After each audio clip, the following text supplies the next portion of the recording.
Et nous recevons ce soir Marek Scholli, l'ambassadeur chef de la délégation de l'Union européenne en Algérie. Bonsoir, monsieur l'ambassadeur. Bonsoir. Alors, le FIBDA, le Festival de la bande dessinée, vient de se terminer. Et cette année, l'Union européenne a délivré un prix d'excellence. Est-ce que c'est important pour vous, pour l'Union européenne aujourd'hui, de s'associer à la culture en Algérie, de la développer? C'est très important, mais ce n'est pas nouveau.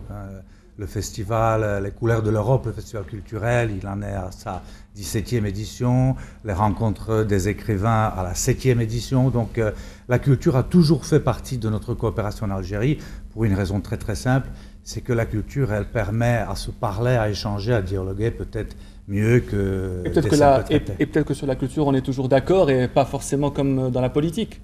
Cela dépend, vous savez, la culture, ça peut aussi diviser. Alors, à part le FIBDA, il y a aussi le SILA, le Salon international du livre d'Alger, qui commence le 28 octobre, et vous allez parrainer les rencontres euro-maghrébines des écrivains. Exactement. Chaque année, nous rassemblons une vingtaine d'écrivains. Dans le passé, c'était seulement des écrivains européens et algériens.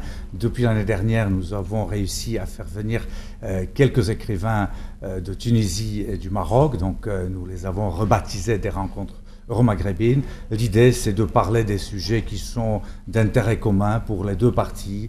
Comparer la vie littéraire, des questions qui sont d'actualité d'un côté de l'autre, prendre la température de la vie littéraire. Cette année, les rencontres se dérouleront autour du polar. La coopération est aussi économique, surtout économique, entre l'Algérie et l'Union européenne. Un grand nombre, énormément de programmes d'appui. Ils en sont où aujourd'hui? Est-ce que le résultat est satisfaisant ou il reste encore beaucoup à faire? Alors ça, il s'agit d'une coopération technique qui date des années 70, qui a vraiment déjà... qui en est véritablement à sa vitesse de croisière. C'est une coopération que nous jugeons satisfaisante. Maintenant, cela dépend des programmes, cela dépend des projets. Il y a toujours des choses que nous pouvons faire mieux.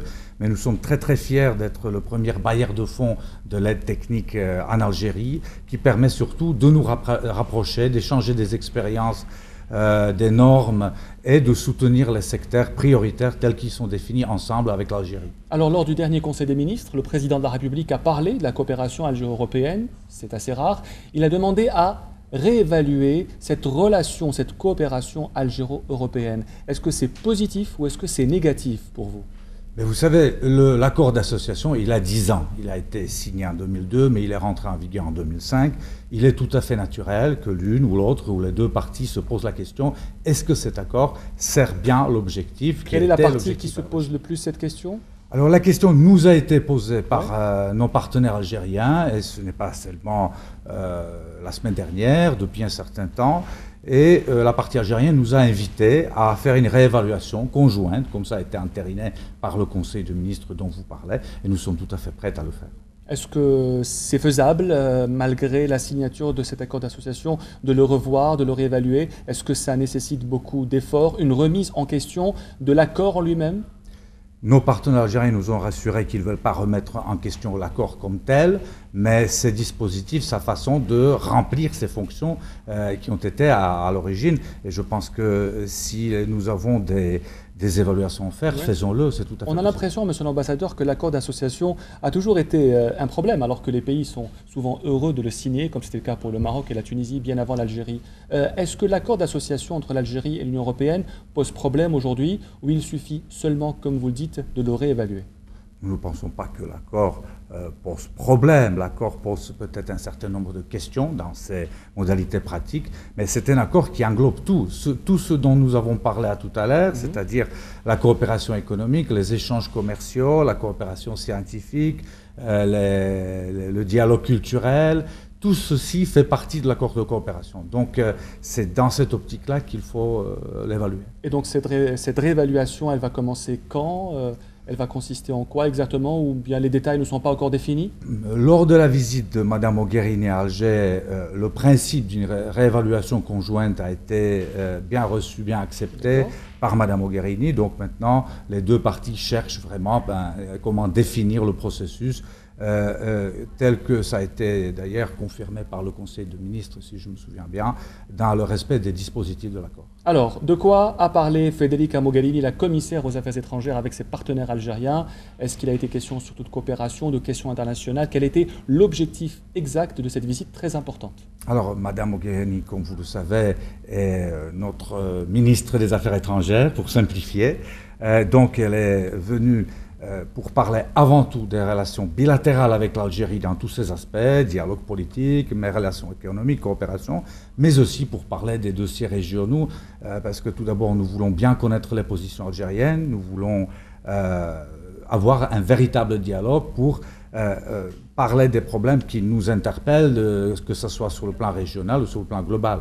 La Libye, la Syrie, les relations avec l'Afrique, les questions de migration que vous avez mentionnées, tout ceci était au programme. Si vous deviez trouver un seul mot pour qualifier la relation algéro-européenne, vous choisiriez quel mot, monsieur l'ambassadeur? Moi, je dirais dialogue mûr et basé sur une confiance réciproque. 3 ans après l'Union européenne, c'est la Tunisie, à travers son quartet pour le dialogue, qui reçoit le prix Nobel de la paix. Quel sens peut donner l'Union européenne à cette distinction?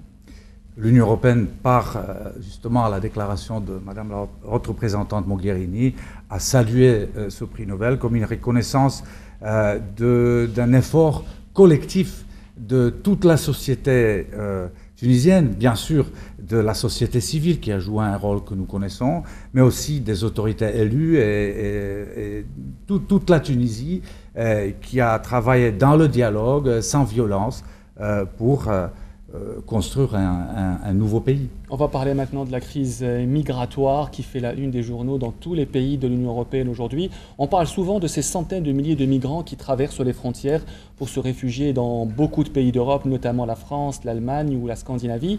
Mais quel impact a cette migration pour les pays de la rive sud de la Méditerranée? Sommes-nous concernés?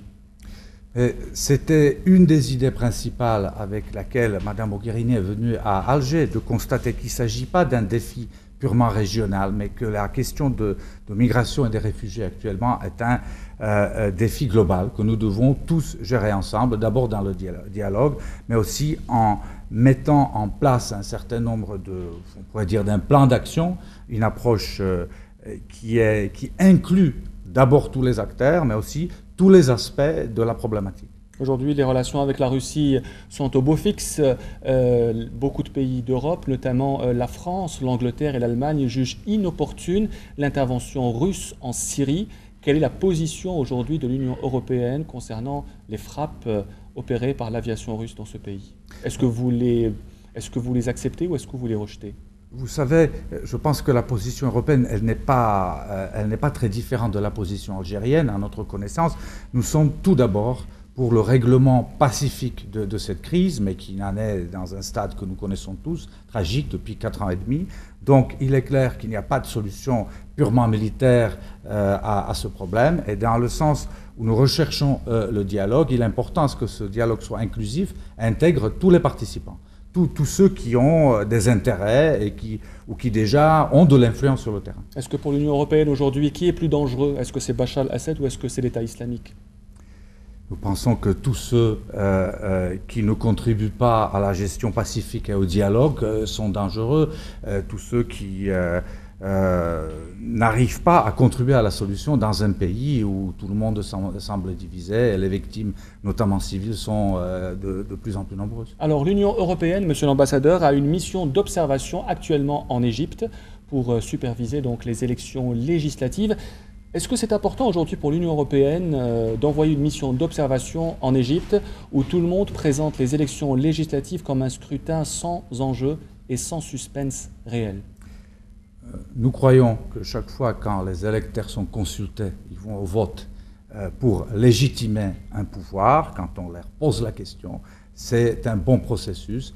Et sur la base de nos expériences et de nos liens avec un pays comme l'Égypte, nous avons l'intérêt à contribuer par l'expertise européenne, parce qu'il s'agit des experts, pour la réussite de ce processus. Merci Marek Scholli, l'ambassadeur chef de la délégation de l'Union européenne en Algérie. Merci d'avoir répondu à nos questions.